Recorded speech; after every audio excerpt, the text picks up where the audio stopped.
وكما احنا نقولوا الرزق هذا والقلق ما تغضبش عليه. قصة سيدنا داود مع المرأة قاع يعرفوها.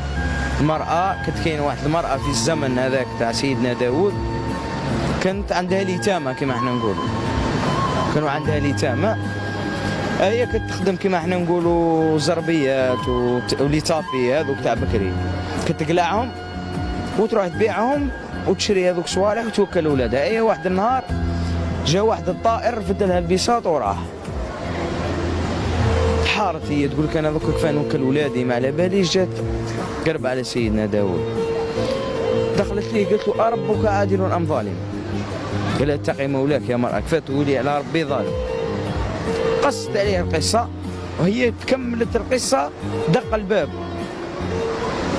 جاو أكبر تجار في هذاك العصر. قال له سيدنا داود قال لهم تفضل.